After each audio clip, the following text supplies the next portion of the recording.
the Guru of the Supreme Pontiff of Hinduism, also lovingly called as Mataji Pamma. You can see there is a conch, a kamandalu to the left of the Supreme Pontiff of Hinduism, as well as a wooden staff to his right, all of which were given by Mata Vibhudanandapuri as the traditional items that are handed over, along with the official induction as the successor into the lineage. With Vedanta Guru Mata Vibhudanandapuri, during the initiation, the traditional items were handed over from Guru to disciple as part of the coronation. The staff that the Supreme Pontiff of Hinduism is holding is one of the items which is given to aid in the spiritual wandering lifestyle used for various purposes.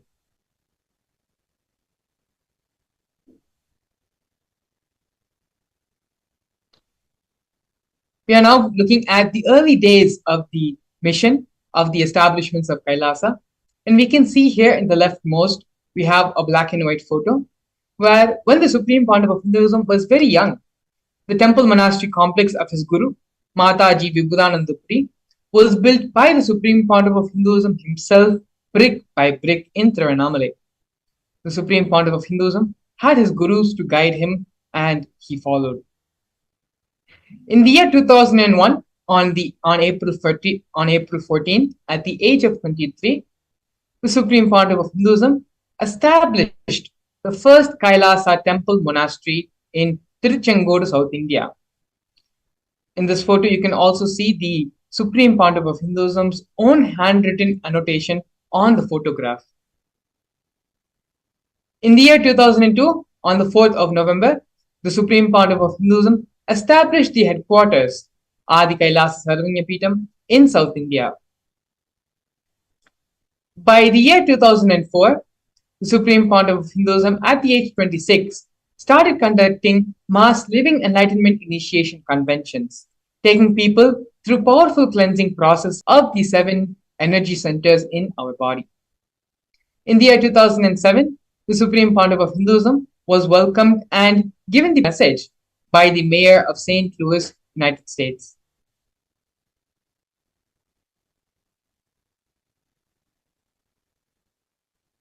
Here we can see from the year 2005 and 2010 glimpses of the Supreme Pontiff of Hinduism conducting the mass living enlightenment initiations in India as well as all over the globe as well, in different parts of the United States and in other various parts of the world.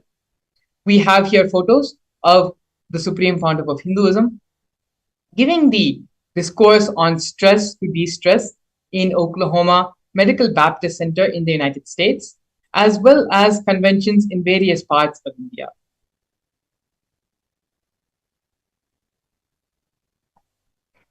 Here we can see the Supreme Pontiff of Hinduism giving the mass living enlightenment initiations to thousands and thousands of people in the 2015 Nasik Kumbh Mela, as well as the 2016 Ujjain Kumbh Mela, both attended by thousands and thousands of people.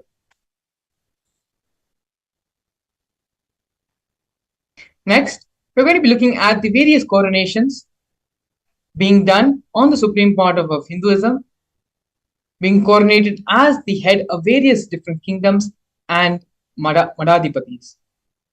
Here we have the Supreme Pontiff of Hinduism being ordained as the 233rd Guru Mahasannidhanam of Kanchi Kailasa Sarvanyapeetham, which is the Thondai Mandaladinam.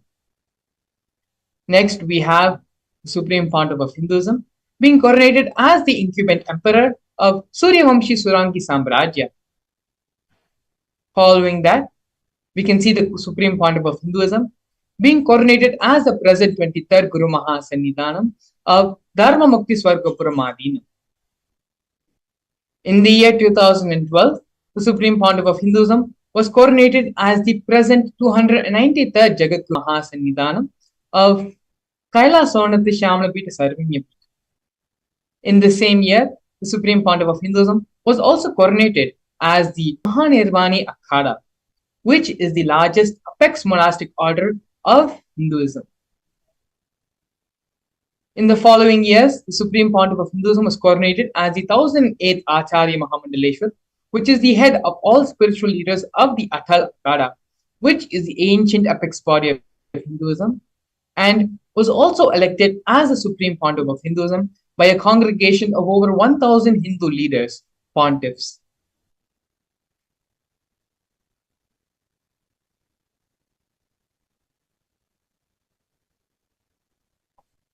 The sovereign state of Sri Kailasa is a macrocosmic, ancient, Hindu enlightened civilizational nation whose vision is living enlightenment for all of humanity. Kailasa's mission is to revive and share with today's world the practical applications of the greater sciences of authentic Hinduism, including Hindu cosmic physics, Hindu alchemy, Hindu cosmology, Hindu biology, Hindu mathematics, the power manifestation science, and other sciences as revived by the Supreme Pontiff of Hinduism. These sciences were once practiced freely in over 56 different nations across the continent, but are now facing an extinction due to persecution happening over a millennium.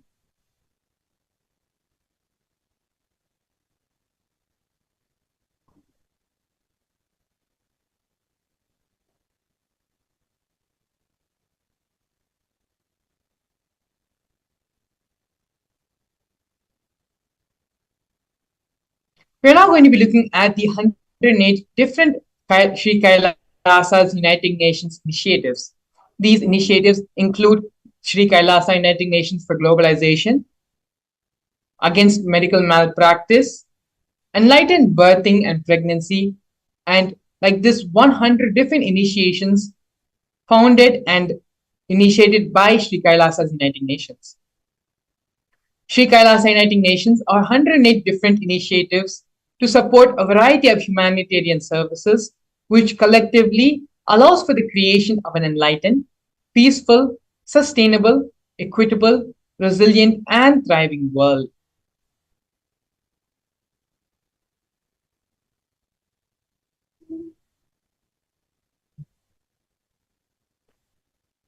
One of the many projects by Sri Kailasa United Nations is the No Hungry Home project offered by Sri Kailasa United Nations for nutritious food and a hunger-free world.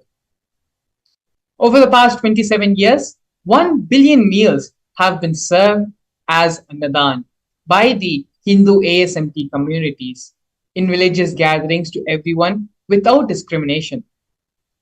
10,000 meals are served on a daily basis, free of cost, and up to 100,000 meals are being served on festival days.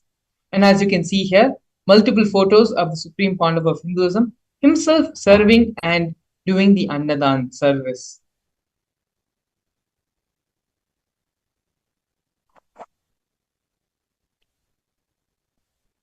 During the pandemic, which had lasted over the past 2 years and is still going on, Kailasa's protective and preventive COVID care centers were offered by Sri Kailasa United Nations for affordable and holistic healthcare. During the pandemic, the Supreme Pontiff of Hinduism converted his monastery campuses into a multi-layer quarantine facility free for all people, regardless of any differences in age, gender, caste, creed, ethnicity, color, social economic status, and so on. Food, shelter, internet, and all the basic facilities, including free medical care, were provided for all people who had come for an indefinite amount of time. More than 30 million citizens followed Kailasa's 28-day spiritual regimen in the year 2020.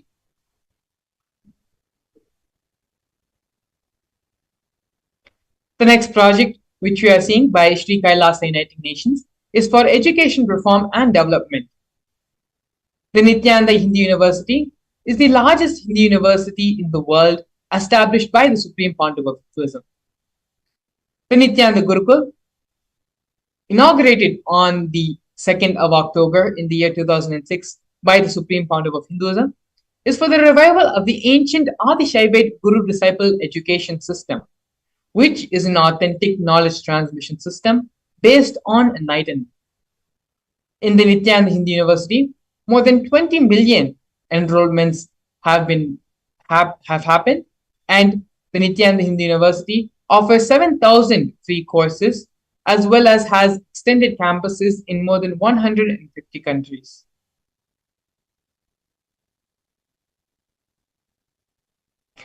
The next project is the Nithyananda Jnanalaya project and Hinduismpedia offered by Sri Kailasa Uniting Nations for the protection of Hindu scriptures. The Nithyananda Hindu Jnanalaya project was established by the Supreme Pontiff of Hinduism to collect and to preserve the 1 million Hindu scriptures while ensuring that knowledge is made accessible and shared free of cost to all. Collecting and preserving the 1 million source books on Hinduism. The Supreme Pontiff of Hinduism himself has authored more than 10,000 books in 3 different languages, and they have been translated into 50 other languages. The Supreme Pontiff of Hinduism has also published more than 10,000 articles and has given 10,000 hours of free discourses with over 1 billion views.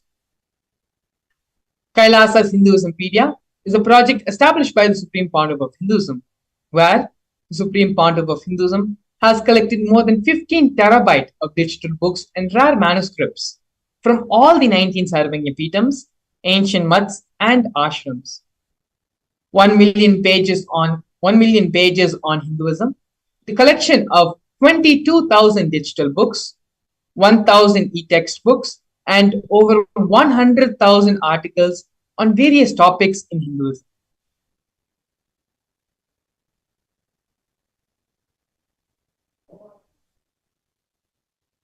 Here we can see the confluences for world peace offered by Sri Kailasa Uniting Nations for global peace and religious harmony. In the year 2009, the Supreme Pontiff of Hinduism organized a month-long peace walk covering 1,000 kilometers and 1,000 villages to bring together in harmony from all walks of life to promote feeling connection and oneness among people. During the walk, health camps were conducted in villages along its path.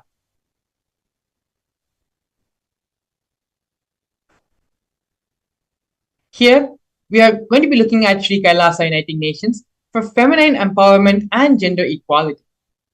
Kailasa's Yogini Sarvanya Peeta was established for yoga and meditation universities to empower the quality of life and emphasis on life solutions through Vedas and Agamas, empowering the indigenous rural women, fighting against wrongful gender stereotyping,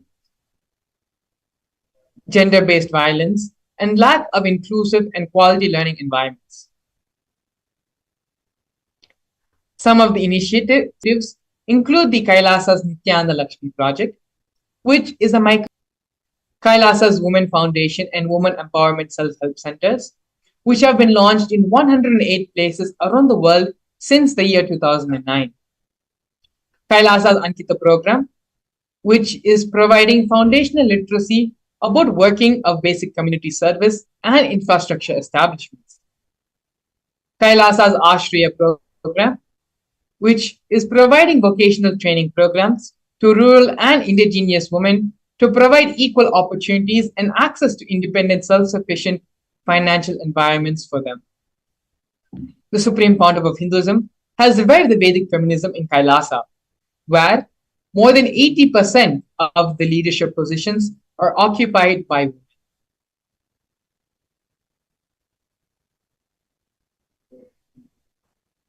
The next project which we are looking at is the Nithyananda Yoga offered by Sri Kailasa Uniting Nations for yoga.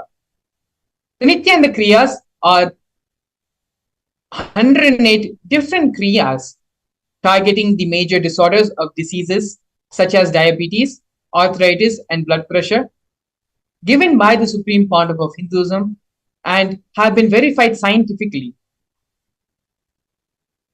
The Supreme Pontiff of Hinduism has also revived the ancient pole yoga, Shivastambha yoga, and rope yoga, Kundalini Rajya yoga, in which yogic asanas, postures, and weight balancing techniques are performed to create the yogic physiology, aligning it to the cosmic geometry that manifests superconscious powers. The Supreme Pontiff of Hinduism was also awarded 2 Guinness World Records for the largest rope yoga and largest pole yoga classes, bringing worldwide attention to these extraordinary forms of yoga. These Guinness World Records were established on the 30th of September and the 3rd of October, respectively.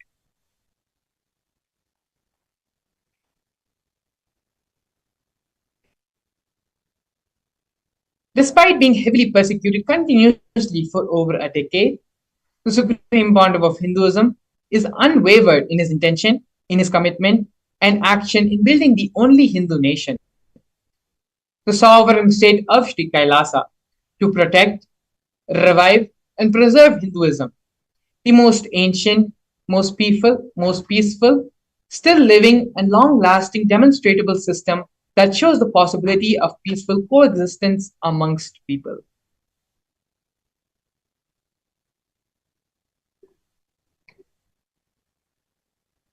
Now, we're going to be looking at one of the most historic moments in the history of the sovereign state of Sri Kailasa, where Kailasa, the first nation of Hindus, led by the Supreme Pontiff of Hinduism, Bhagwan Sri Nithyananda Paramashivam, spoke on behalf of the 2 billion global Hindu diaspora at the 14th session of the United Nations Forum on Minority Issues.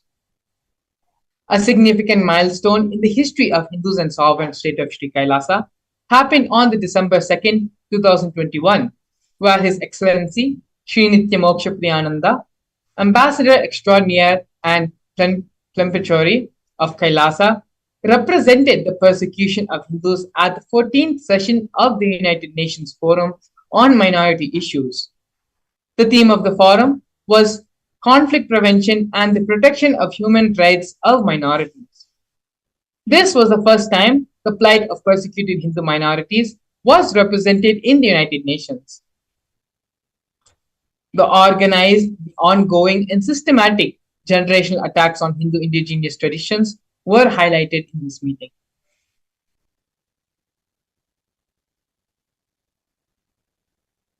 Now we are looking at the torture and murder attempts by state and non-state actors on the Supreme Pontiff of Hinduism, where over 70 assassination attempts and physical attacks had happened on the Supreme Pontiff of Hinduism in India as well as in abroad. 40 attacks on community members, destruction of monasteries and temples, over 60 incidents of attacks, molestation, and rape of women and women monks. Intense lawfare via over 100 false legal cases, intersectional persecution using the entire government mechanism, including the politically owned media, police, judiciary controlled by politicians, as well as inciting mob violence through the social media.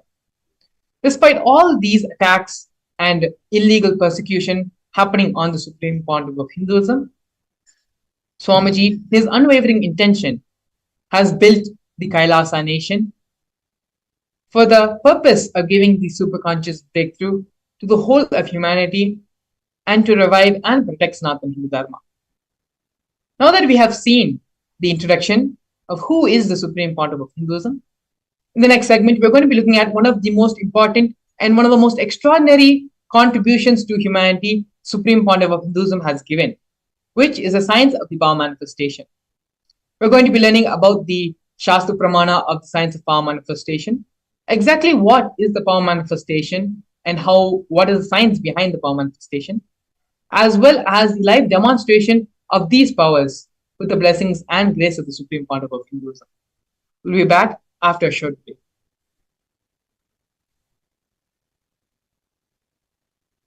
A more intelligently connected world leads to a brighter future. An enlightened humanity leads to a better world. During the Paramashivam program, we help people to discover their superhuman possibilities and help them to find and achieve the true purpose of their birth by giving them the techniques, practices, and methodologies from the Vedagamas, the original source scriptures of Hinduism. The Supreme Pontiff of Hinduism is reviving the ancient original Vedas and Agamas in all its glory, in a user-friendly way for the modern mind. The Supreme Pontiff of Hinduism is transforming human beings into divine beings, reviving, initiating, and replicating the 463 powers from the Agamas revealed by Paramashiva. The Supreme Pontiff of Hinduism is not just giving solutions for every problem man faces, but is making them irrelevant to their lives by transforming human beings into divine beings. Listen. Any argument presented by your mind, body, your present reality to establish you are not Paramashiva, you are not omniscient, omnipotent, omnipresent. Anything presented to prove you are not Paramashiva is illegitimate.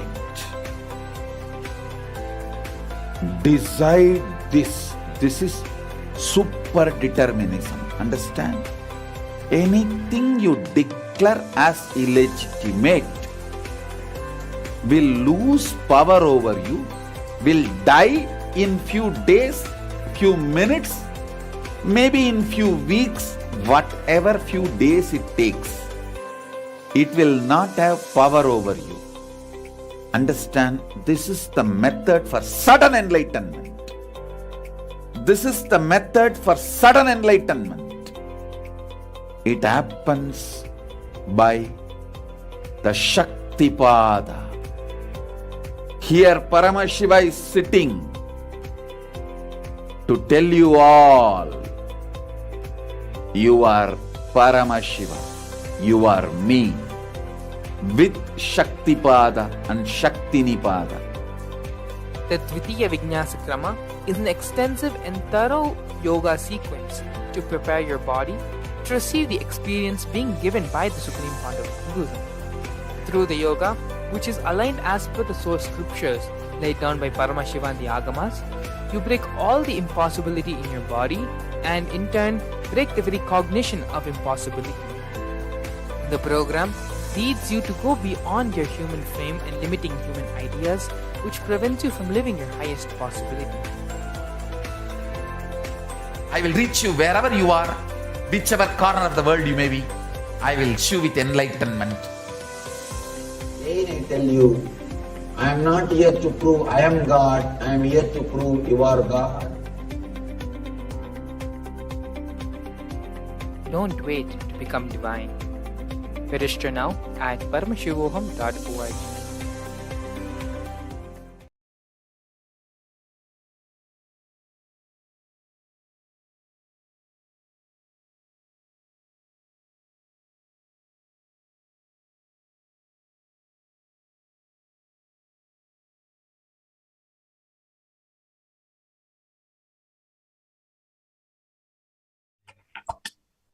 Nithyanandam, I welcome all the viewers watching us live on all our social media platforms like Facebook, Twitter, and YouTube to this powerful and beautiful session on power manifestation. Today, we're going to see the science of power manifestation. We're going to understand various aspects of power manifestation. We're going to see what is the difference between Shaktis and Siddhis. And ultimately, we are going to have a live demonstration of these extraordinary powers of Paramashivam. So first, we'll see what is the science of manifesting Shaktis. In the Vedagamas, which are the source scriptures of Hinduism, Paramashiva reveals in elaborate detail that every human being is hardwired to be able to manifest the 463 extraordinary Shaktis of Paramashiva. Manifesting powers are described in a systematic method and science for human beings to explore the various possibilities and powers and have access to various states of consciousness. Shaktis manifest from the fundamental cognition that you are divine. You need to manifest the divine, and you are not a man, and you need to reach divinity.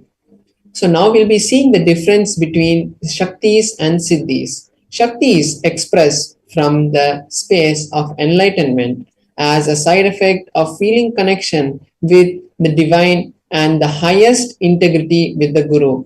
Whereas Siddhis are powers that manifest from tapas, which is penance, for enlightenment. When you strive to enlightenment, all the tapas that you do, what manifests at that time, the small powers that you get at that time is siddhis. Shaktis are the source of enlightenment.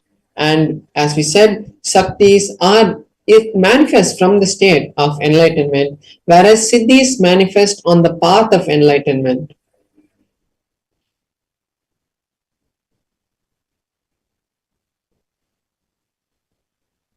And Shaktis manifest from the space of Paramashiva, and they manifest when you are in the space of Paramashivoham, and they manifest through anybody once they are initiated by the Guru. That's the most important thing. After the initiation of a Guru, any human being can manifest the Shaktis, but Siddhis do not happen to everyone, and it happens only as a side effect. And Shaktis are permanent. Once you are initiated by the Guru, you manifest Shaktis, whereas Siddhis are not permanent and distract you from the path of enlightenment. Now we are going to see the modes of the various type of testing and foolproofing process that our ancient rishis have given to us. So there are 4 ways that these powers are tested in Sanatana Dharma. First is the Shastra Pramana, which is the scriptural reference for these powers, the direct revelation of the words of Paramashiva.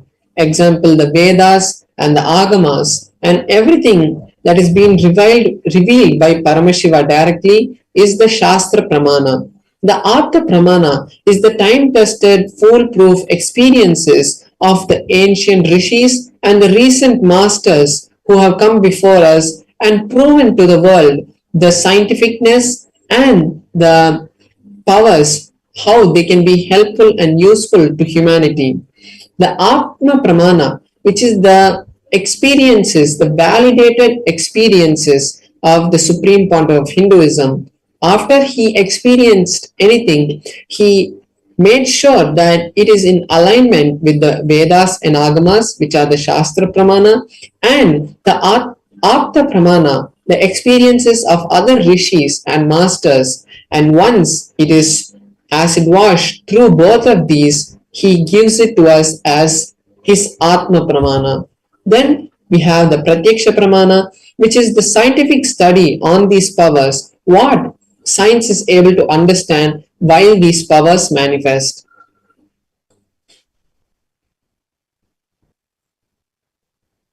Now we are seeing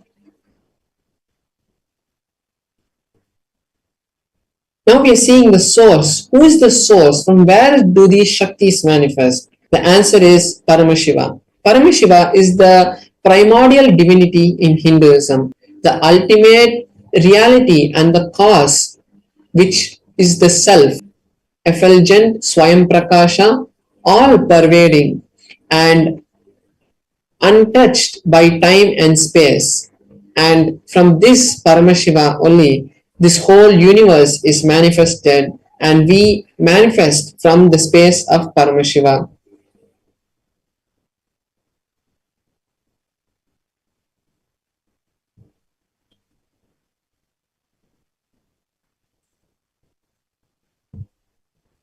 Now we're going to see the ultimate truth of the Shaktis, how they really manifest. First, the Jnana, which is the powerful cognitions, is mapped, is given to the consciousness, to our consciousness. When we understand them, it becomes part of our consciousness and they manifest as prajnana in every being.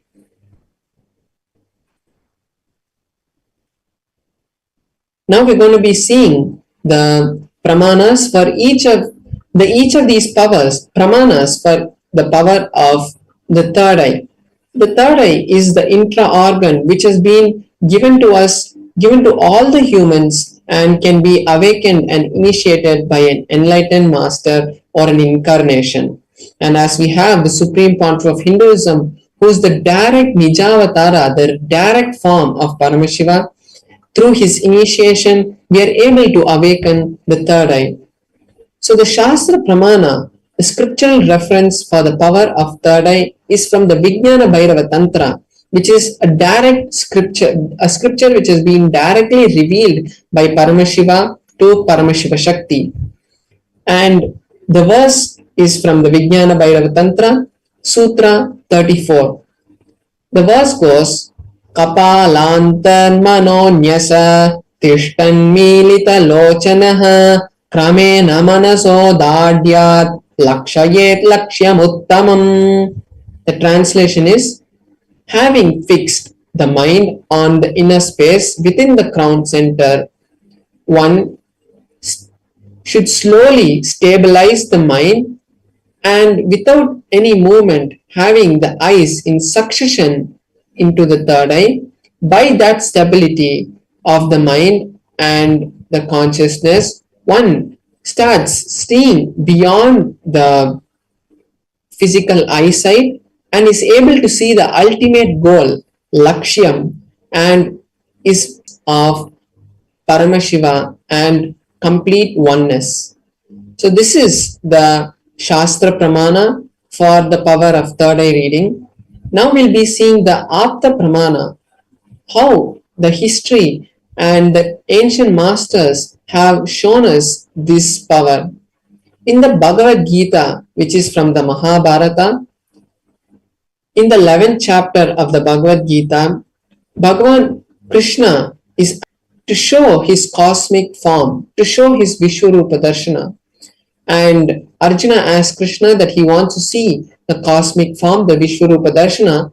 And Krishna says to Arjuna, but you cannot see my cosmic form with these physical eyes of yours. So I grant you the divine vision of the third eye, and with that vision, behold my cosmic form, my cosmic opulence. So this verse is the 8th verse of the 11th chapter. And after this initiation to Arjuna, he is able to see the cosmic form of Bhagavan Sri Krishna. And in the whole 11th chapter, Arjuna recites in a beautiful tone the various glories of the cosmic form that he is able to see.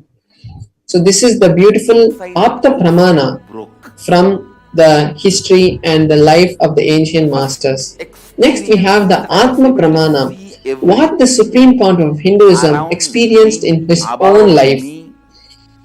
Swamiji says in his own words, the first experience that I was able to see everything around me, above me, the whole 360-degree vision, 10 directions and below me, everything, I realized that I was not only able to see, I was able to feel, experience all that around me.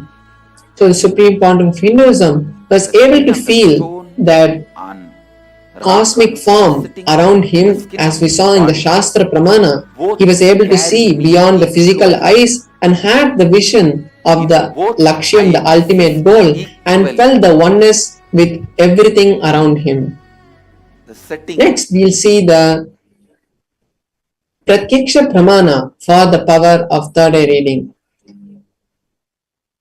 The Pratyaksha Pramana comes from the direct life of the Supreme Pontiff of Hinduism, and they had done a PET scan on the brain of the Supreme Pontiff of Hinduism. We can see the picture where we can see the picture where the Supreme Pontiff of Hinduism itself is undergoing the test. And when they had done the test, they were able to see the frontal lobe where the third eye is located activate almost 90%, and rest of the brain was all completely silent and had shut down, and they had seen intense activity in the frontal lobe where the third eye is. Now we'll be seeing the Shastra Pramana for one of the powers that manifest from the power from the third eye, which is the power of consciousness over matter. So the Shastra Pramana is from the Vijnana Bhairava Tantra, Sutra 95, Dharna 120. Kvachid vastuni vinyasya shanay drishtim nivartayet tajnanam chitta sahitam devi shunyalayo bhavet. The translation is, by having fixed one's mind on the particular object, the vastu, one should slowly elevate the thoughts, cognitions, and impressions about that object. Then one abides in shunya, the state where there is ultimate oneness and all inclusive, infinite inclusivity. So this is the beautiful translation of the verse from the Vijnana Bhairava Tantra. And now we are going to be having a live demonstration of this power.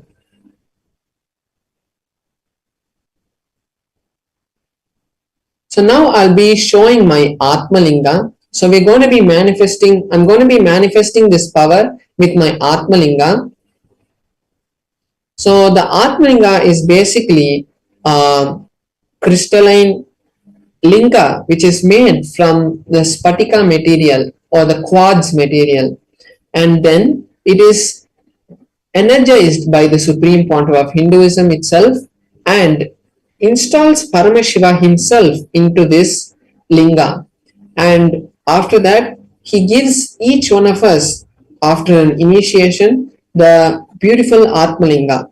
So what I'll be doing is I'll be placing my hand on a flat surface, and by the power of oneness, by the power of Paramashiva, we will all have the beautiful darshan of the Atmalinga standing by its own. Showing you now in a close-up camera the Atmalinga and my palm, and also I'll be showing, we'll all be able to see that there is no strings tied, and as the Atmalinga is crystalline material, no magnets can be used, and there's no glue or any other way that the Atmalinga is being moved.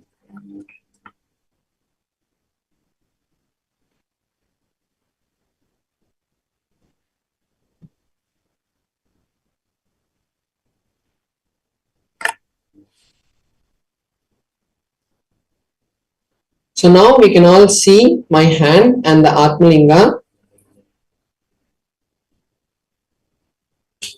So we can all see my hand and the Atmalinga, that there is no strings tied or any other string tied to the Atmalinga also. And now I'm going to be placing my hand on this cushion which is on a flat surface. As we can see, my hand is flat. And I'm going to be placing the Atmalinga on my hand. And once that is done, I will be chanting the Mahavakya intensely, and from that space, we will all be having the beautiful darshan of the Atmalinga standing. And I also request all the viewers watching us now to post all the desires that you wanted to manifest in your life. Because when we manifest powers, we are directly invoking the presence of Paramashiva. And that is the best time that we can see how all the desires that we want start manifesting in our life. So now I'll be starting the manifestation, and all of us can also chant the Mahavakya along with me and create the space for Paramashiva to manifest. Om Nithyananda Paramashivoham. Om Nithyananda Paramashivoham. Om Nithyananda Paramashivoham. Om Nithyananda Paramashivoham. Om Nithyananda Paramashivoham. Om Nithyananda Paramashivoham.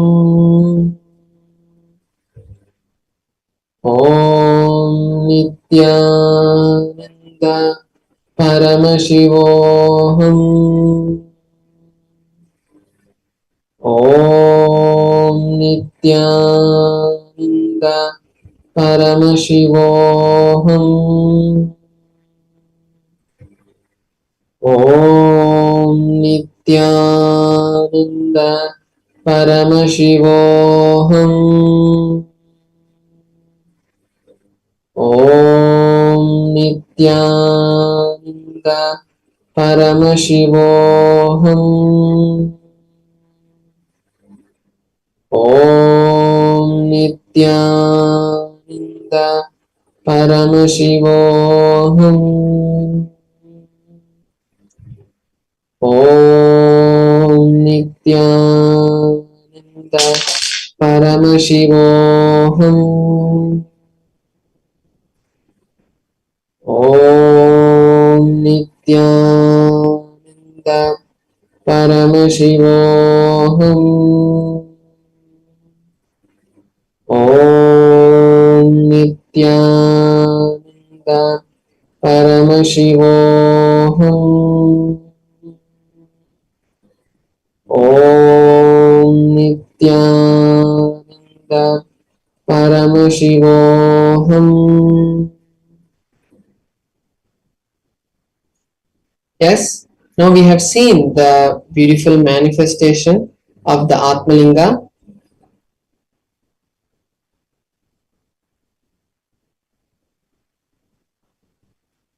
So we have seen the beautiful manifestation of the Atmalinga, and from this space, we'll all be able to create all the realities that we want, whether it is wealth, health, relationships, or ultimately Paramashivoham.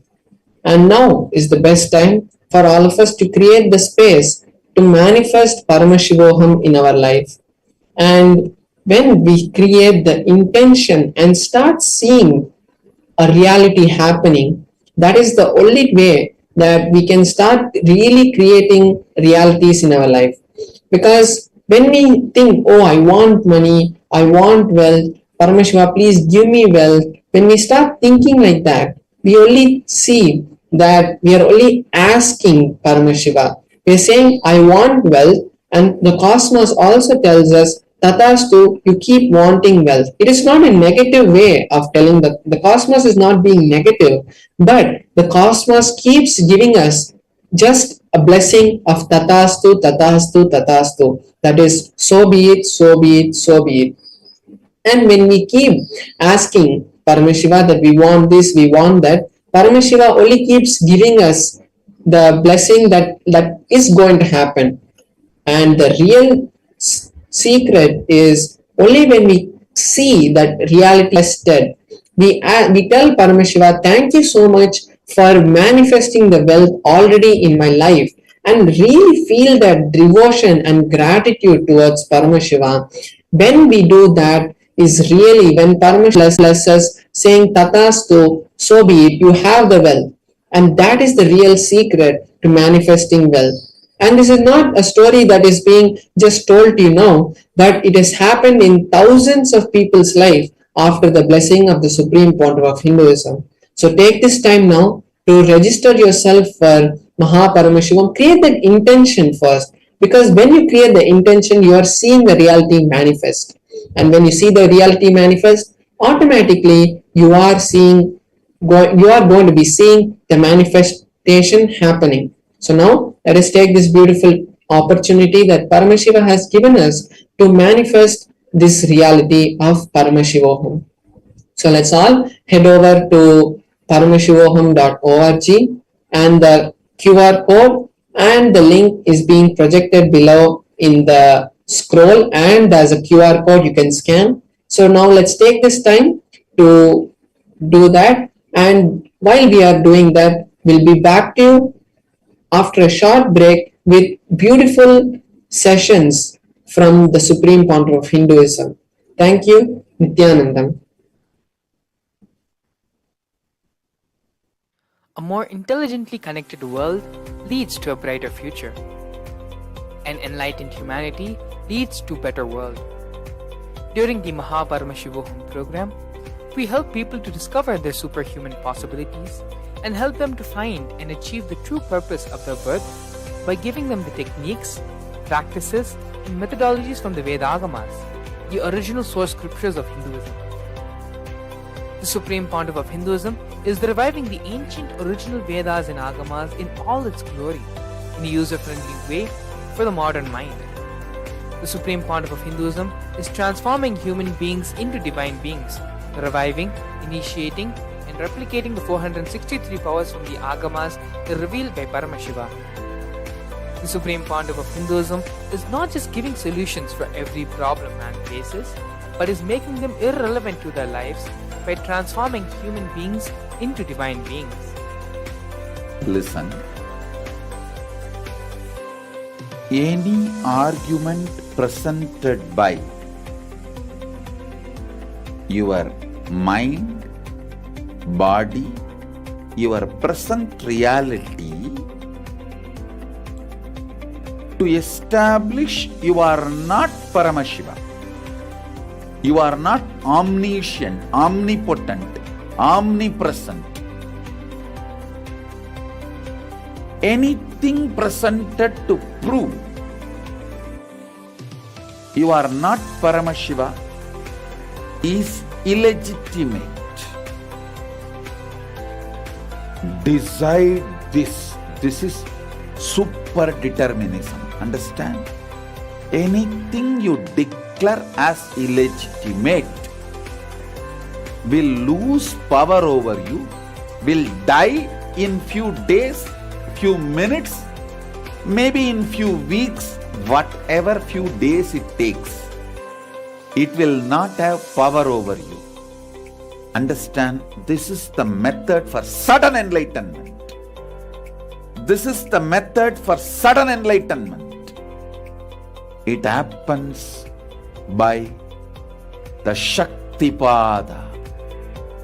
Here Paramashiva is sitting to tell you all, you are Paramashiva, you are me, with Shaktipada and Shaktinipada. The Dvitiya Vijnasa Krama is an extensive and thorough yoga sequence to prepare your body to receive the experience being given by the Supreme Pontiff of Hinduism. Through the yoga, which is aligned as per the source scriptures laid down by Paramashiva and the Agamas, you break all the impossibility in your body and in turn break the very cognition of impossibility. The program leads you to go beyond your human frame and limiting human ideas, which prevents you from living your highest possibility. I will reach you wherever you are, whichever corner. I will reach you with enlightenment. Again I tell you, I am not here to prove I am God, I am here to prove you are God. Don't wait to become divine. Register now at Paramashivam.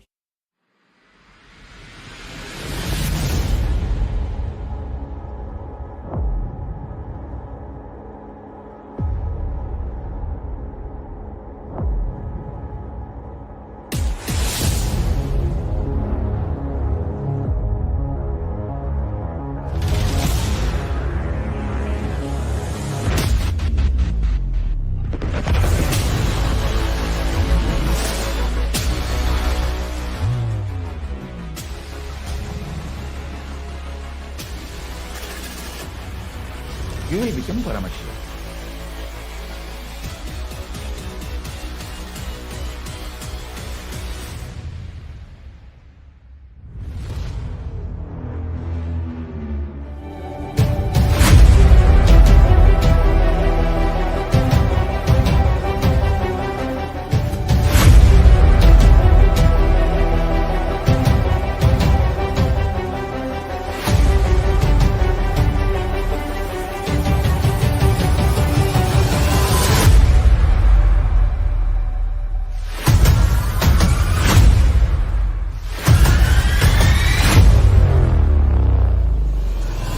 Whatever I shared till now, condensing the whole thing and reviving it as experienced, starting from completion, unclutching, power manifestation, the states of consciousness, and the planes, multiple planes, everything.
Nithyananda, we're back. Very beautifully, Paramashivam Maharaj had demonstrated the power of consciousness over matter for all of us. We're just connecting with Swamiji, with the supreme founder of Hinduism. Paramashivam Maharaj was able to to become in tune, in oneness with the Atmalinga, and make it stand from being horizontally flat, make it stand up vertically. These are one of the 463 powers which Paramashiva has laid down, has given in the Agamas. And these are the sciences which the Supreme Founder of Hinduism is reviving and is sharing with the whole world.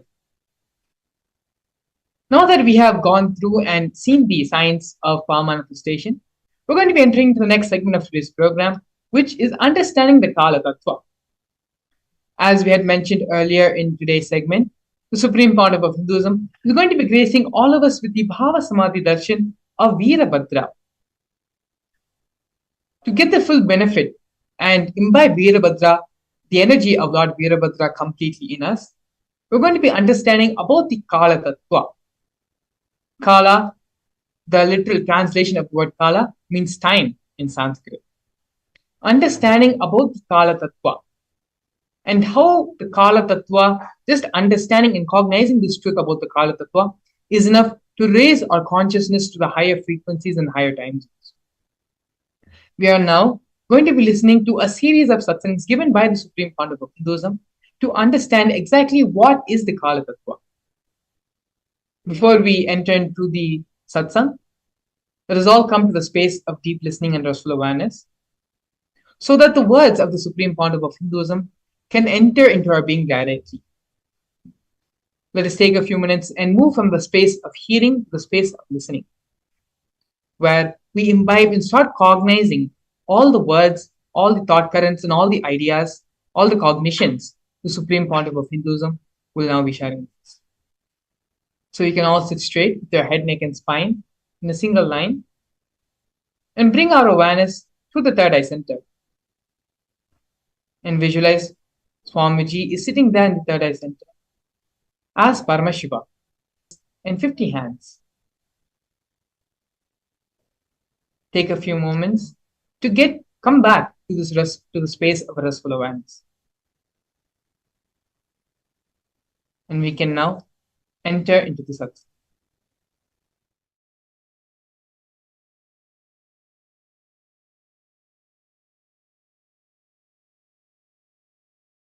Directly. Kala, that's the fourth dimension. No difference between your Kala and Kala of the universe. Tell me, is there any difference? Your Kala and Kala of the universe? You know the gap between your logic and logic of the universe. You know the gap between your breath and breath of the universe. In depth, both come near. Means shadow falls on each other. Your shadow falls on universe and you. But there is no separation. I don't want to say there is oneness, but there is no separation. Your time and universe's time is one and the same. Listen.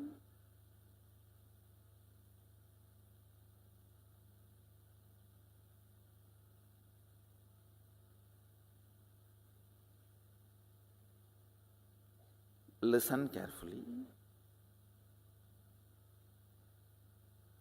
Anything which makes you feel universe's time is different and your time is different is not you.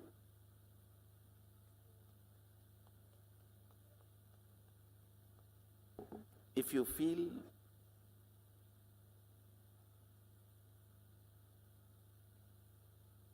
your body is this many years old,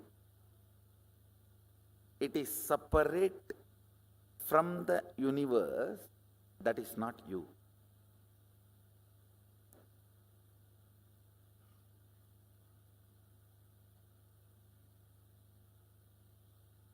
Listen.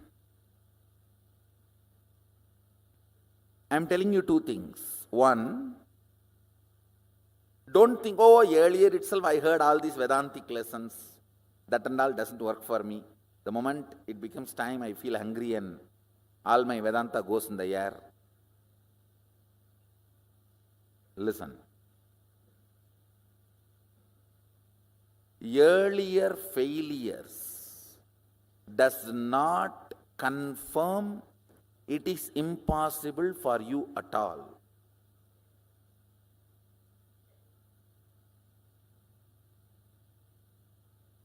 Earlier you might have failed due to various reasons. Now you will be successful because I am going to be the reason.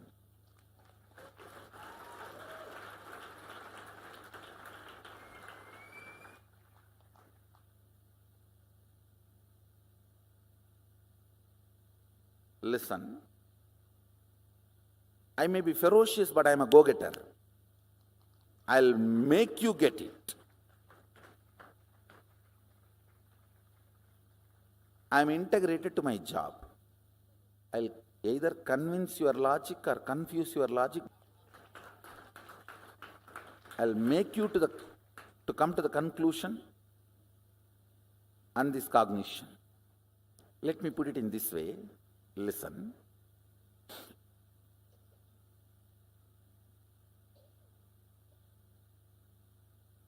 Your length, when its frequency increases, becomes breadth. Your breadth, when its frequency increases, it becomes your depth. Your depth, when the frequency intensely increases, it becomes your.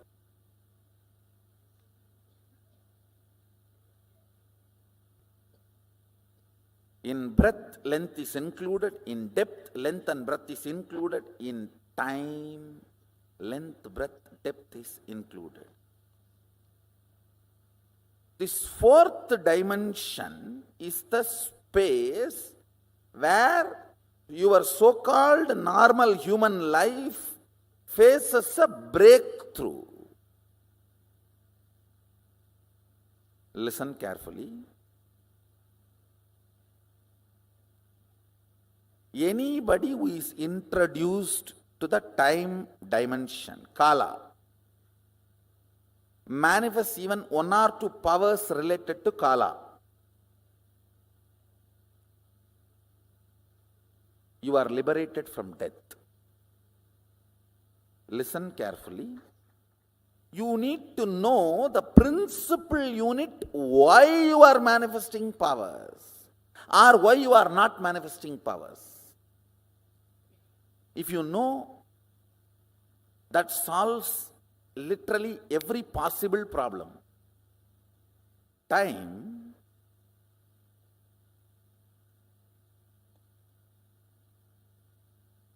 is a frequency, dimension of the universe, aspect of the universe, where you and universe are reverberating in the same frequency.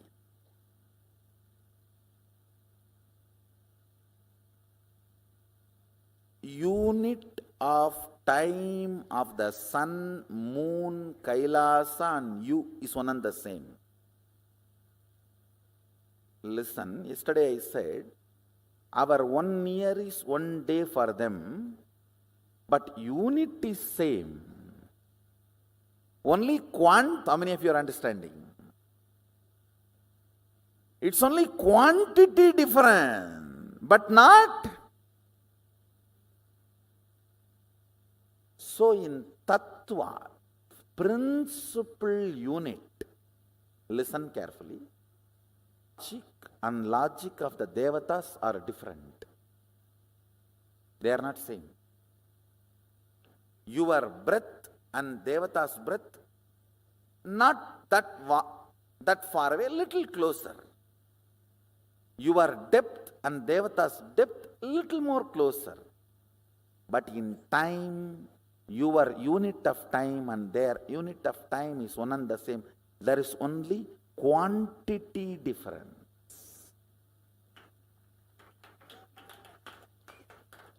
Tattva, fundamental principle unit is same. How many of you are getting it?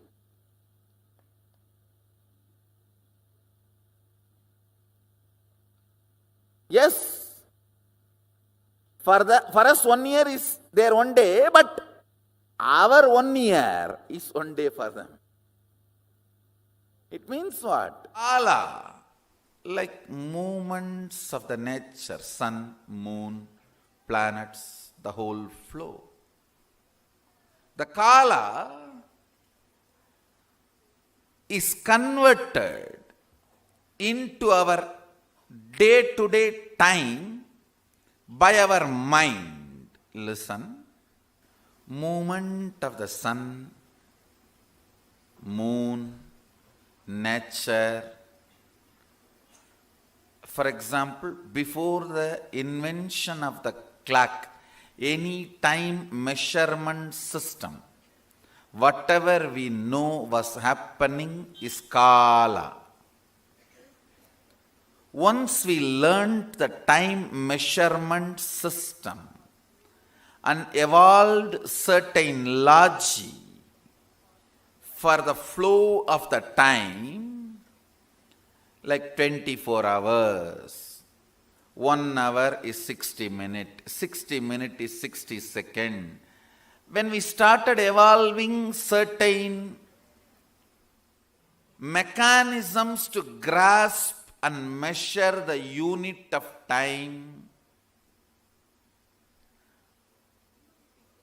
and try to come to terms with the large happening of Kala with our mediocre understanding of time. Listen. We feel lost, overwhelmed with the understanding of Kala. It's too big, too vast, too much. So we need to hold on to something like originally when you assume this body, you do not hold this body. You may own it, but you don't possess it. You just live in your superconscious space, radiate you, have this body also as part of you. But unfortunately, somehow you want to be more defined. In the name of getting grounded, you get caught. Same way, the space of timelessness, the Kala, is too much for you to exist. For various reasons, you start understanding Nera, means your time, as Kala. Understand? I am not against the unit of time, second, minute, hour, day, week, month, year, decade. No, I am not against this unit and the measuring with unit. I am only against coming to conclusion, this understanding is a complete understanding about Kala. The nature's flow and our measurement system is being superimposed and impersonated in your day-to-day cognition, brings Kshara destruction. Listen, let me repeat. You are supposed to reach the moon. You get into a horse carriage and that goes into the road which has many bumps, and that jumps in the bumps. You think you are flying and you are inside the carriage which is completely curtained. In this delusion, how many hours you may travel in the horse carriage? You may go up and down, but not to the moon. That is precisely happening in us. Listen. The innermost core space in you is constantly in the mood that you are beyond the Kala. In your day-to-day life, you are constantly cognizing Kala as your day-to-day time. I'll give you some more examples. In your inner space, if you decide purpose of your life is money, so your Kala gets converted into your time. Every day your time, particular hours are spent on making money. Listen. Same way, in your innermost space, if you decide the purpose of your life is health,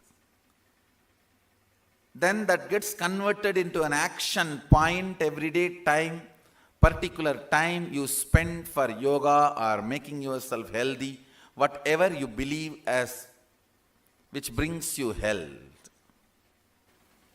As experience, this experience is available in me. I'll have to just construct it as a thought current for you to understand. So, listen very carefully.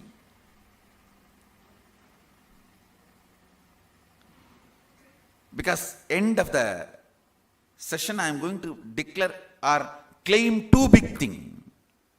Too big claim. It will look too big or as impossible if you miss this thought current. Only if you come along with me, understand this thought current, you will understand, yes, that is possible. Mahadeva says, when the click happens, that is what is initiation.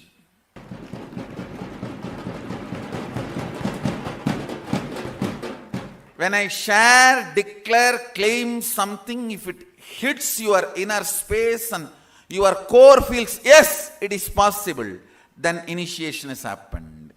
So listen. Let me repeat again. Kala, the pure space of happening, when it gets converted into certain purpose in your life, it is reduced to Nera, your day to day, and divided by your unquestioned enemies occupying your time. Listen. This is one more word I am introducing. Many of you never questioned, do you need so much of food you are taking for your day-to-day healthy life? Do you need so much of sleep you are having for your day-to-day healthy life? Do you need many of these things which you call as your need really for the way you want to exist? That is what I call part of your life under the possession of your unquestioned enemies. You don't need to fight with them. Just even if you question them, they will disappear. You have so many enemies like them who will disappear just by your questioning or sitting in your system. Your laziness, your tiredness, your boredom, your cunningness, your decision to cheat your own life's purpose, your decision to go against your own very existence. Look in, understand. The unquestioned enemies, the enemies of you, whom you are not questioning, who are occupying your inner space.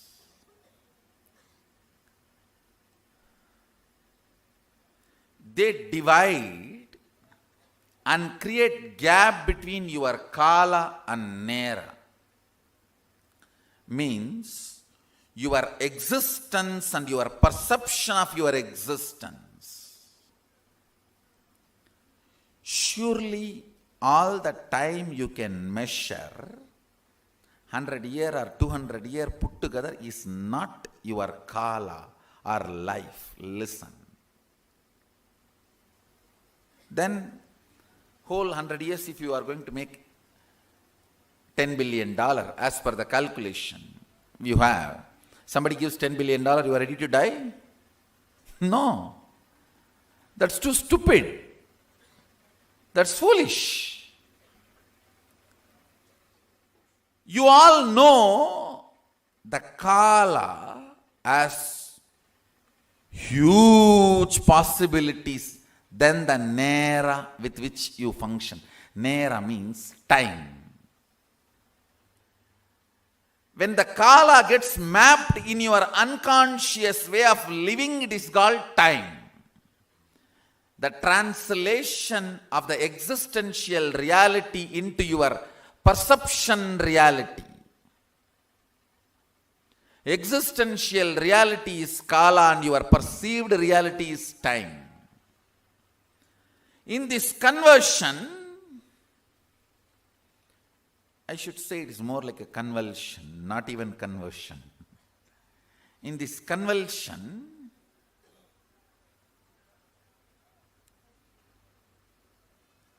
your unquestioned enemies,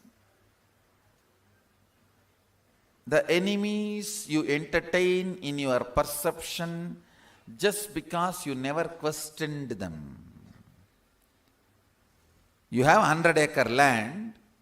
200 tenants are sitting, not that there is any agreement between you and your tenants, because you never questioned them, they are living there. Even if you just go for a survey and ask them, hey, this is my land, they will just vacate, and they may even run away, disappear. They will never even look at your face. How many of you feel in your life you have many of your perceived enemies who are there just because you did not question them, just because you never looked into them? All of us have. Lot. See, I am not even talking about the enemies with whom you are fighting. I am talking only about the enemies you are entertaining who are there in your life because you never questioned. Your purpose of life and your perception, you have not achieved your purpose already, and you need to work towards it. These three. Criminal cognitions. Listen to the word I am using. Criminal cognitions. Reduces, converts your kala to your time.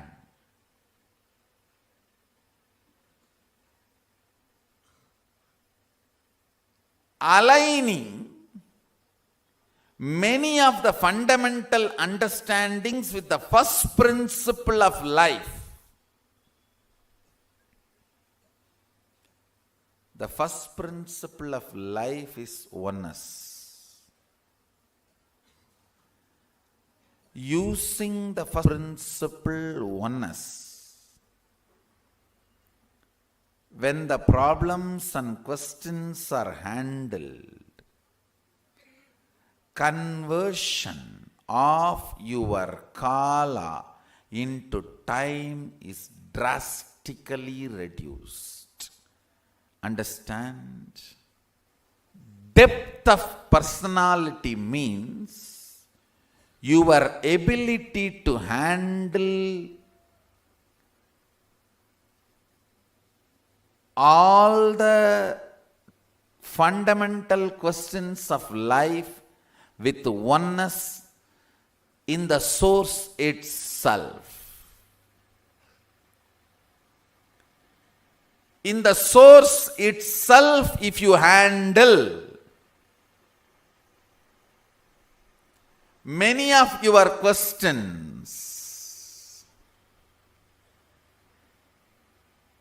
your kala will not be reduced to time. Your inner space will reside more and more in kala. It will not go through the fears and greeds of time. All fear and all greed is your ability to understand whether you have less time or more time. That's all.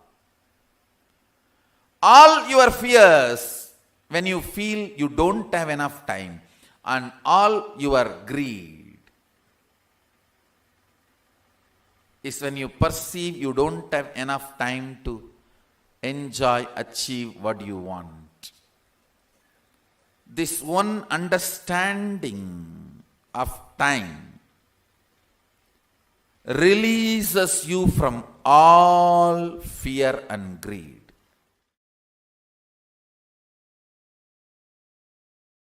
Your remembrance of you powerfully associated to some subject or not associated to something. For example, you may remember you powerfully by feeling I have a young body. You may remember you powerlessly feeling, oh, I don't have a bank balance. If you associate yourself with some things, you remember you powerfully. If you associate yourself with some things, you remember you powerlessly. How many of you are understanding this? This binary is time. That's all. Catch it. Listen. This binary is time. Kala. Kala, Sanskrit word, means jumping between associated powerfulness and associated powerlessness.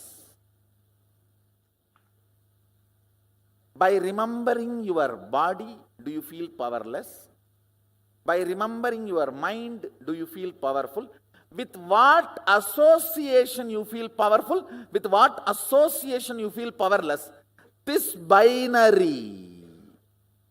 And please understand, the number of times feeling powerless when it is increases, it's called depression.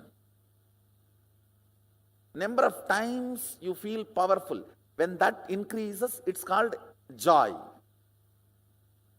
This feeling powerful or powerless by association, this binary is time. That is Kala. By remembering your Guru, if you feel powerful, you are in oneness.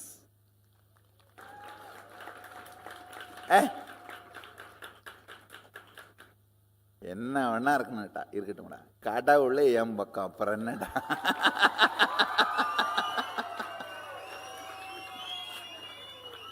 Whatever it may be, the ultimate decision maker knows my name. That's all. Leave it.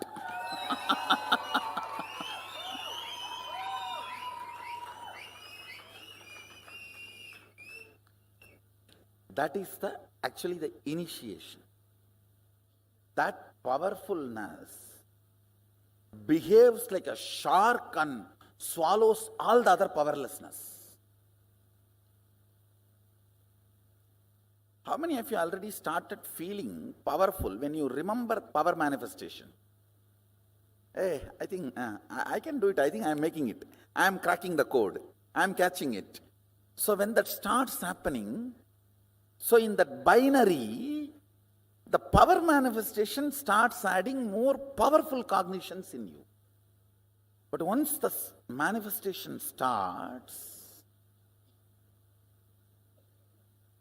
that binary will change. This power manifestation will start making you more and more confident, and the moment you remember power manifestation, you will feel confident. You will feel, I can make it. It's powerfulness. Understand, anything which you feel makes you powerful, you start cherishing romance with it.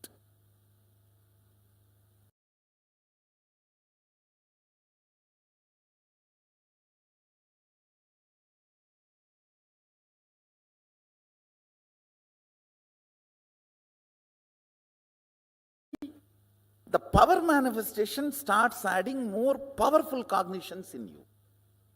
But once the manifestation starts,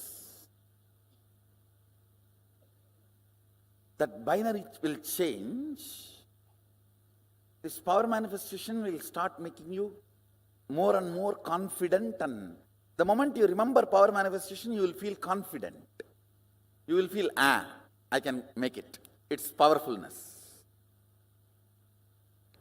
Understand, anything which you feel makes you powerful, you start cherishing romance with it. Cherished romance. Listen carefully.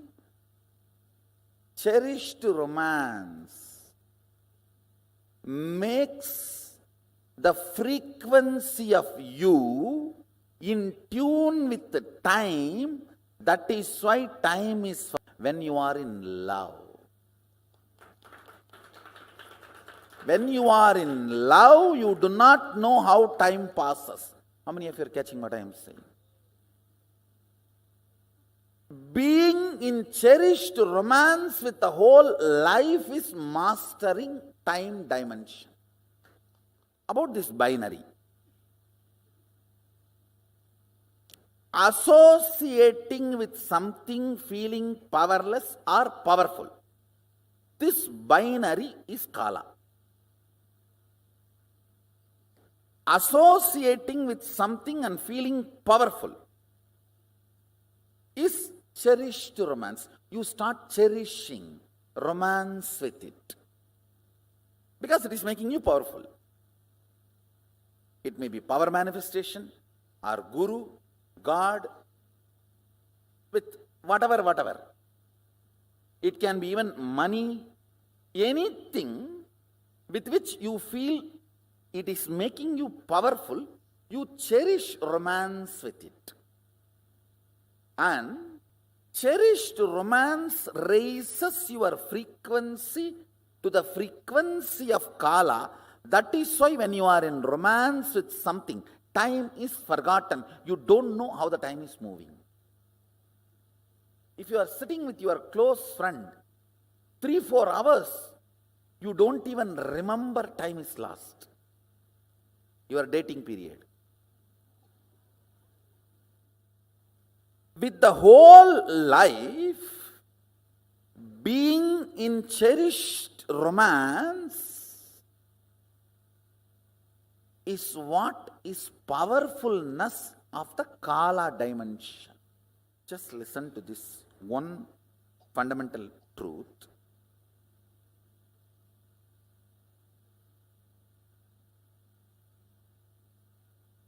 If you have tons of cotton and you need thread, if you have a tons of cotton source material, will you be worried about having less thread? No. You know you can make. Same way,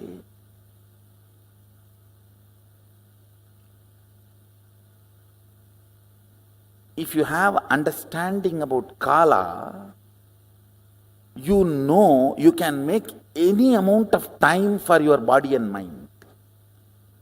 I'll give you the secret given to Bhishma by Ganga. Bhishma is Ichamrityu.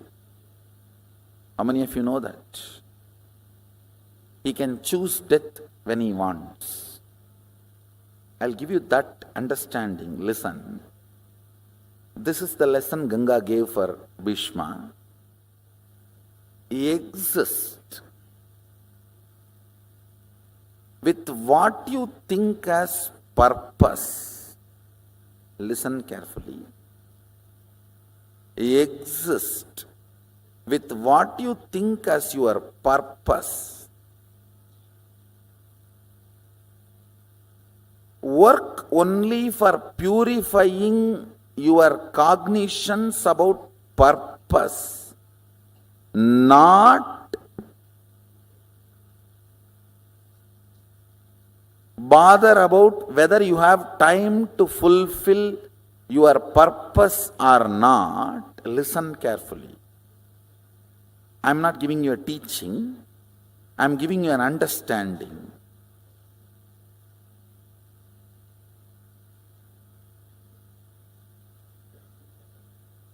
The number of times you remember you have become old makes you old. How many of you understand that? You remember you don't have time makes you don't have time, not to have time. How many of you are getting what I am saying? Now the next statement I am going to make is little mystical, but listen. If you die, when you assume the next body, you will be born in a billionaire family and whatever you left will be with you. It's a law of cosmos, understand? You don't get cheated. Listen carefully.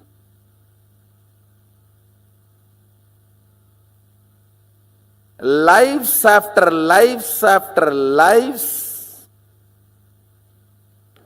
you are a continuous rhythm.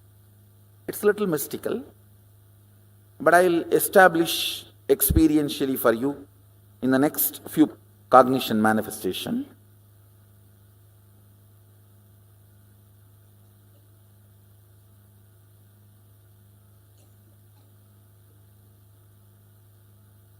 Sometimes in the mathematical class they tell, oh, let us assume x is equal to y till we come to the result. When we come to the result, you will understand x is equal to y. Like that, let's assume this proposal. Your life is a continuous rhythm. Kala gets converted into time with too many cracks on your mirror. You will feel stuck in life. If the kala gets converted into your time, without moving out of the first principle of life, oneness, you will experience so much of freedom in your very day-to-day life. Listen, both of you, a liberated being and the bound being, may have the same clock, but you will not have same time. You will not have same kala. You may have same chronological time, but you will not have same psychological space kala. In this conversion of kala into time, your internal organs and intra-organs go through heavy damage. That damage is responsible for old age, ill health, ultimately death. Cleaning up that damage caused by time on your internal organs and intra-organs by the pure first principle thought current of oneness is called Kundalini awakening.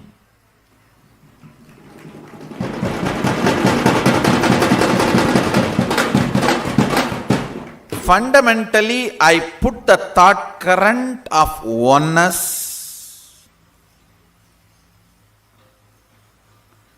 into your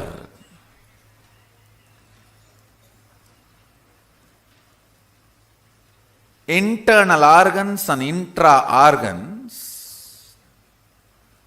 That oneness burns all the pains, damages caused to your internal organs and intra-organs. Worst pain caused in your internal organ and intra.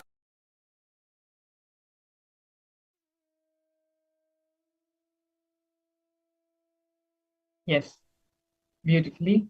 The Supreme Founder of Hinduism, Swamiji, over a series of satsangs, has explained the fundamental truth about what is Kala, as well as why Kala is important to us, why we should understand the concept of Kala, and how we can apply this truth, this concept of Kala, in our daily life. For almost 40 minutes, through various different ways and various programs, the compilation of the whole truth about Kala has been presented to all of us now. Now here, we have a small exercise which we can all do now to understand and solidify our understanding about the Kala Tattva. As Swamiji had said in the satsang, just the understanding about this Kala Tattva is enough. Swamiji also shared the truth and the science behind how we can extend our life and create time for ourselves. How a cotton mill creates the cotton thread out of cotton, the raw material. The same way, in our life, we can create time as we wish, as we want. Time starts manifesting in your space. As I said this time, and space does not have a clear-cut border. For some people, in this time-space continuum, this time-space dimension, if it is 100 meter, consider a 100-meter long clock. For some people, 70 meters is time and 30 meters is space. For some people, 30 meters is time and 70 meters is space. For some people, even 2 meters, only 2 meters is time and the rest 98 meters is space. For some people, 98 meters is time and 2 meters is space. Listen, these are the direct words of the Supreme Founder of Hinduism. When the length dimension starts manifesting its possibilities in all its multiple levels, it gives birth to the breadth dimension. When the length dimension and breadth dimension both starts manifesting all its possibilities in multiple levels, it gives birth to the depth dimension. When the length dimension, depth dimension, breadth dimension, all three starts giving birth to all the infinite dimensions of them in multiple levels in all possibility, spontaneously and simultaneously, they give birth to a dimension called time. Repeat the internalization exercise once more. This requires a little bit of your space of deep restful awareness. This understanding of Kala Tattva is enough to change your whole perception about life, about your reality, and start manifesting life as the way you want it to happen. I'm going to repeat the internalization exercise once more. These are the direct words of the Supreme Founder of Hinduism. Time starts manifesting in your space. As I said, this time and space does not have a clear-cut border. For some people in the time-space continuum, time-space dimension, if you consider time-space as a 100-meter cloth, 100-meter long cloth, for some people, only 70% is time and 30% of the meter is space. For some people, 30 meters is time and 70 meters is space. For some people, only 2 meters is time and there is 98 meters is space. For some people, 98 meters is time and 2 meters is space. Listen, when the length dimension starts manifesting its possibilities in all its multiple levels, it gives birth to the breadth dimension. When the length dimension and breadth dimension both starts manifesting all its possibilities in multiple levels, it gives birth to the breadth dimension. When the length dimension, depth dimension, and breadth dimension, all three starts giving birth to all the infinite dimensions of them in multiple levels in all possibilities, spontaneously and simultaneously, they give birth to a dimension called time. Understand, this is a very, very strong concept and strong truth which we need to internalize and take time to digest this truth. So now, take a few minutes and pen down your understandings of time of the Kala Tattva. Write down 3 things that you want to manifest in your life and how you are going to approach this manifestation with this new concept, which we all learned from Swamiji now, about the Kala Tattva. Contemplate and evaluate the ratio of time and space in each of these manifestations. Going over the exercise once more, time, space are not two separate things. In one long canvas, which is our reality, some is occupied by time and some is occupied by space. It is through this permutation combination, all the things are being manifested in our life. When we come to the understanding and allow our length dimension to manifest completely and give birth to the breadth dimension, allow the breadth dimension in us to manifest in all its possibilities, length and breadth together, it gives birth to the depth dimension. When all these dimensions start manifesting in their full possibility, in their full capacity, they give birth to time, to the Kala Tattva. So now, how are we going to use this Kala Tattva, this principle, this cognition, this teaching, this Tattva which Swamiji has given all of us now? How is this going to practically be applicable in our life? Let us start by penning down 3 things which we want to manifest.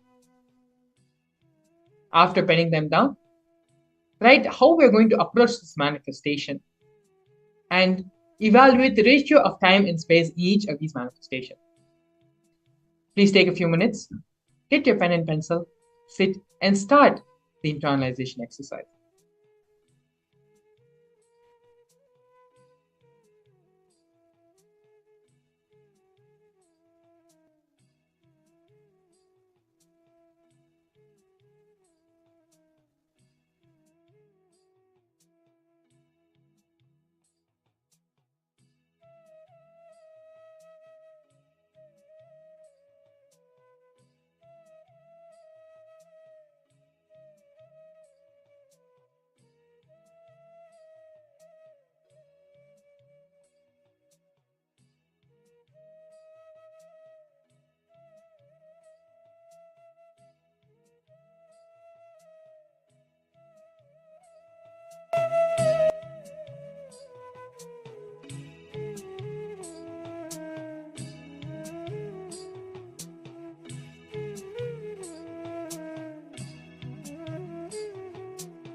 Don't allow yourself to get distracted by your mind.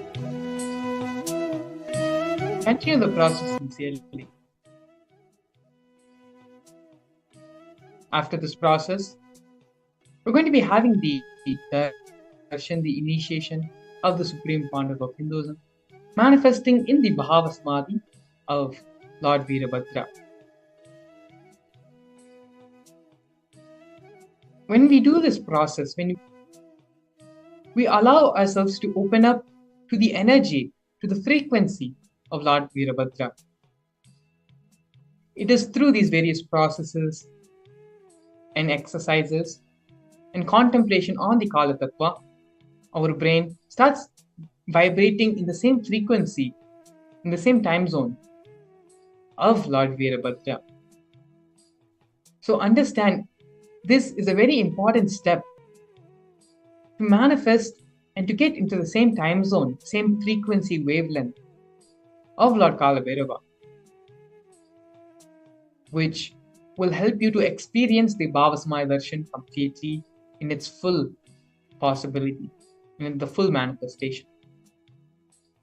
So please do the exercise sincerely and internalize the Kala Tattva, the truth about time.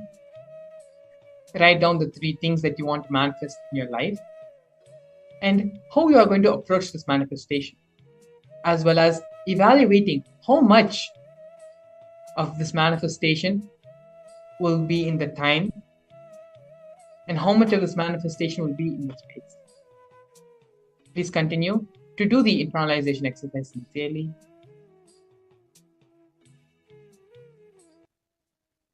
As I said before, it is through these exercises which we do every day before the actual Bhava Samadhi Darshan, which helps us to raise our frequency, raise our wavelength to that of the Bhava Samadhi Darshan which is going to happen. Like today, the Supreme Pontiff of Hinduism is giving the darshan of Lord Virabhadra. The Supreme Pontiff of Hinduism will be vibrating in that frequency, that highest wavelength of Lord Virabhadra, and is going to be mirroring those neurons, mirroring that experience into all of us. So by doing these exercises, doing these internalization sessions and exercises, it will allow and help the raising of the frequency of ourselves so that we can have the full experience of the Bhava Samadhi Darshan. Please go ahead and continue the process, the internalization exercise.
Through this process, through this understanding and contemplation about the Kala Tattva, one of the biggest myths we have been taught in our life, we have been taught by society, starts dissolving, starts disintegrating. The cognition, the concept that we have only a certain amount of time to live, we have only a certain amount of time to fulfill our desires, to fulfill what we want to achieve in our life.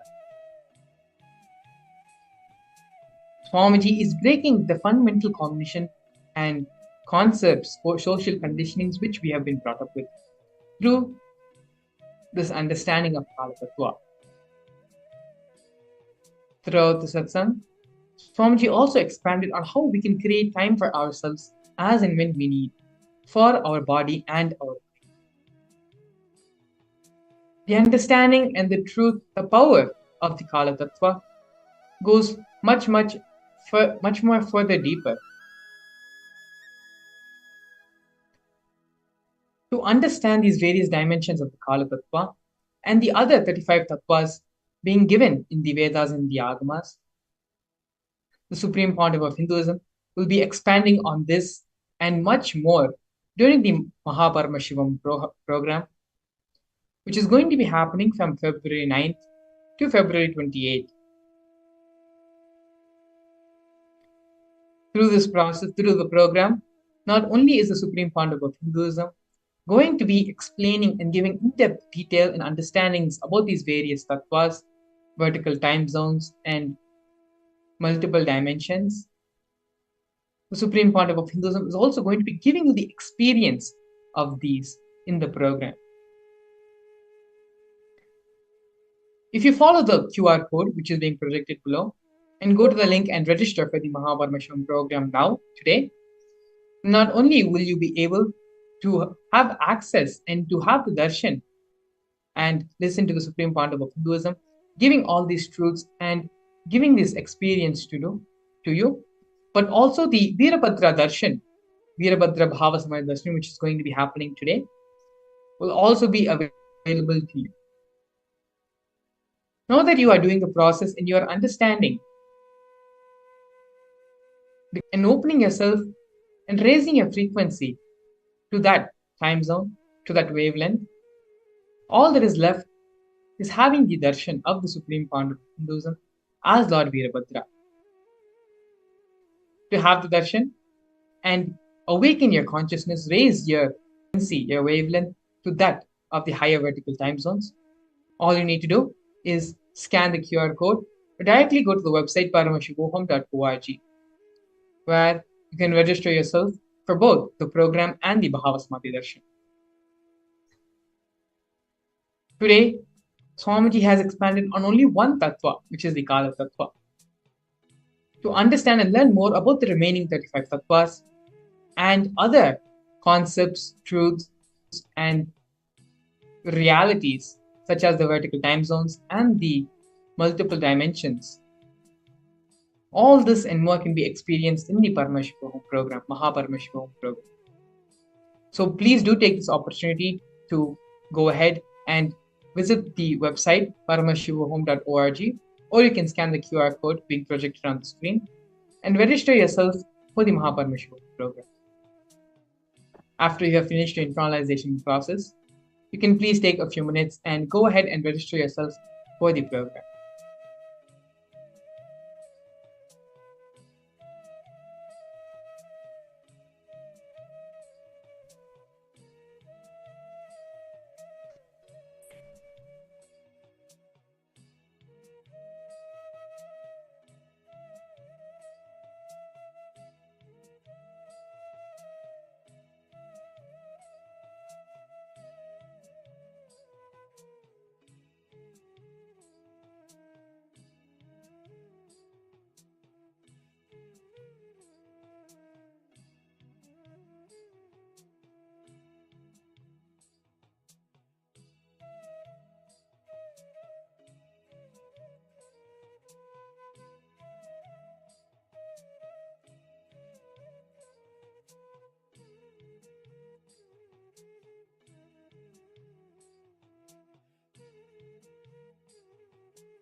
Now, with this, once you finish the internalization exercise, to continue to the next process, next step of this program, please go ahead and register yourself for the Paramashivam program, where in depth you can understand more about these various tattvas, various truths, and also have the Bhava Samadhi Darshan of Lord Virabhadra, which the Supreme Pontiff of Hinduism will be gracing all of us today.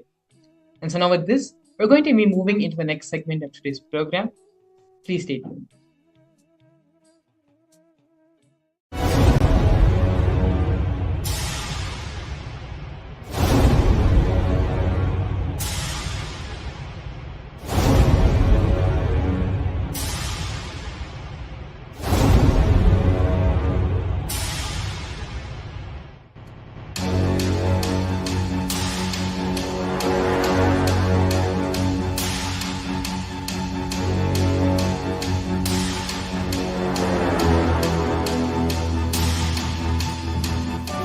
And every way, condensing the whole thing and presenting it to you all as experientially in these 21 days through this Jnana Charya, Jnana Kriya, Jnana Yoga, Jnana is Paramashivam. Lifestyle for just Paramashivam. Rituals to be just Paramashivam. Yoga for just being Paramashivam. Jnana just Paramashivam. This Paramashivam is like literally the ultimate journey in a most safest way.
Whatever I shared till now, condensing the whole thing and reviving it as experience, starting from completion, unclutching,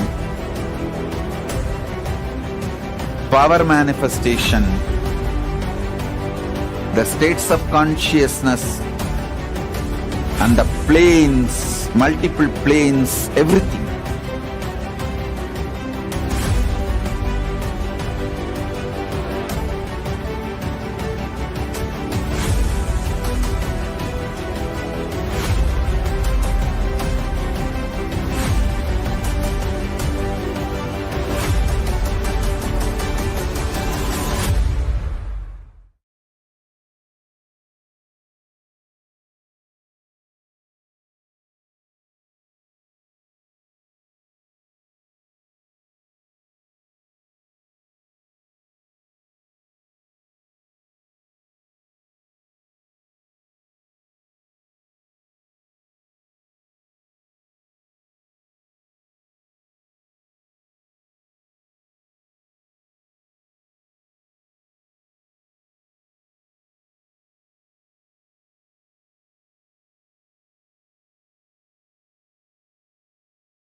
Since the beginning of time and space, Bhagwan Paramashiva, the all-powerful, all-pervasive, and all-knowing ultimate superconscious existence, revealed in the Vedas and Agamas, the source scriptures of Hinduism, the truths about himself and the manifested universe and its multidimensional and simultaneously existing dimensions and worlds, also known as parallel universes or vertical time zones. The